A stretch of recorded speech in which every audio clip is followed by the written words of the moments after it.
So just to pause on this very, very quickly, this is really important because there have been some significant data center announcements during Team25 Anaheim. This whole slide, Mike goes through it step by step, so it's definitely a 5-minute segment that you want to go through, but there is a lot with the compliance in particular, right? So the FedRAMP, all of the activities designed to really help people with data center make that decision to go to cloud migrations. And the next segment of the video is very, very cool. And I thought Atlassian was at least another 2 years away from this, and I didn't realize they were about to do it, so. All right. For those government customers, especially those excited in the back corner there, we have more big news on how we're unlocking the cloud. Now we want to enable every one of you, no matter how big, how regulated, or how complex, to make the upgrade. Before you had 2 choices, data center and commercial cloud. Today I'm excited to announce that you won't have just 1 deployment option in the cloud, but 3. Let me introduce you to Atlassian Government Cloud and Atlassian Isolated Cloud.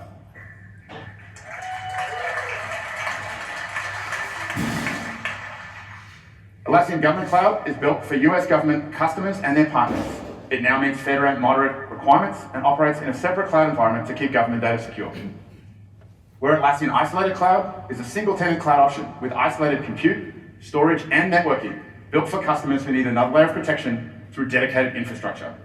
And importantly, both will get all of the innovation in the Atlassian Commercial Cloud. Now, we already have some of you adopting the Government Cloud in our Early Access program, and we hope to see many more of you. And our Isolated Cloud is coming in 2026. Okay, this is my reaction to all things Atlassian and data center. It's a meme I made about 5 years ago when I was very immature, and they announced server, and I said, wow, data center's next. And then I recently I went back to my immature days and upgraded it for the announcements that came at Barcelona about Loom and Rovo. But jokes aside, I'm going to go back to that previous screen and see if I can capture it quickly. No. Yeah, Early Access program, and we hope to see many more of you. And our Isolated Cloud is coming in 2026. Ah, no, terrible. Sorry, my bad. There we go, that's the one I wanted. Who here is on data center right now? Do you already have a cloud migrations roadmap, or are you busy migrating? We have a roadmap in the cloud. We Okay. will start exactly this month. Oh, perfect. Okay, good luck. Good luck. And yourself? Jira and Confluence are in cloud. Yeah. Bitbucket, Crowd, Yeah. and Data Center. Okay, cool.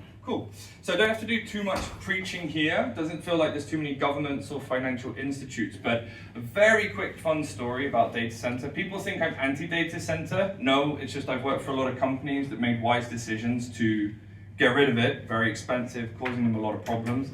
I wanted to tell a very fun story that kind of helps with these to understand better how it is going. And I was with a financial institute that's from Eastern Europe, very, very big, data center 35,000. Their heads of administration know me very, very well. And so one time over dinner, we were arguing about, we will never go to cloud and this and that. And I had loads of argumentative points about why they really should consider it, et cetera, But the one that caught them out was when they said, it's not secure, we can't trust it, right? And so I was in that country, and my host, I asked them in their language to go find some forums that talked about that customer and their data breaches. And so about half an hour later, during dinner, the conversation about data center is better, came up, and again, their argumentative point was, cloud's not secure, we can't trust it, et cetera. And so I whipped out my phone and I went to that forum page and I put it in front of them. They had 5 data breaches in the last 10 years. And one of them was my favorite because I couldn't believe it when my host translated it for me. One of their big data files was found on a USB stick in a car park, in an office building car park that wasn't theirs. And that was the moment they just went, yeah, okay, fine, you win this round, right? But Atlassian is pushing very, very hard on on-prem, moving into the cloud. And so My personal advice, I'm not Atlassian, I'm not one of their salespeople or marketing or whatever, but if you know people who are on data center and have their heels in the sand, it's really time for them to start investigating how much would a migration cost, what are the risks, do all of the SWOT analysis, right, to really work it out, because at some point, Atlassian potentially might not pull the plug, right, but you'll see diminishing in services, you'll see diminishing in everything across the board, and it's just a cloud left. Yes, question? Yeah, but a question regarding the government cloud. Yes. From what I heard, it's regarding the US clients. At the moment, it's very US focused. Yeah. Is there anything in the future regarding European clients, like maybe the GDPR? Absolutely. If you go to most Atlassian.com resources and you check out cloud residency, there is already a lot that's going. For example, all of Germany can have pretty much the same as the isolated cloud. Yeah. So you can check out where the data residencies are.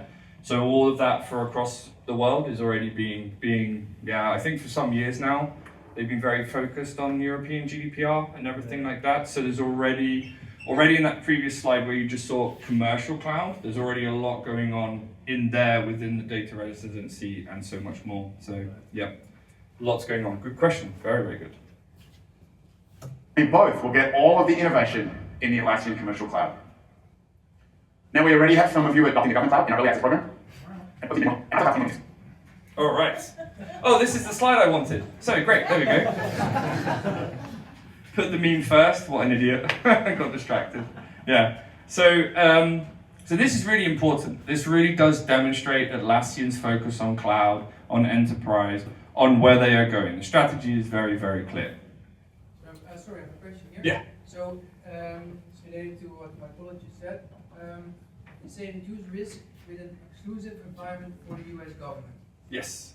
And we know data residency across the world is possible. But is the US then,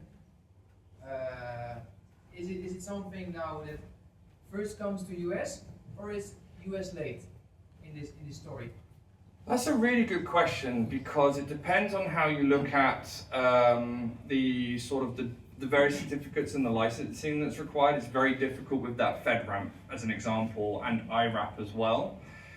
So to answer your question a bit vaguely, are they late? No, it just takes a lot longer, I would say. So they're not really late to the party per se.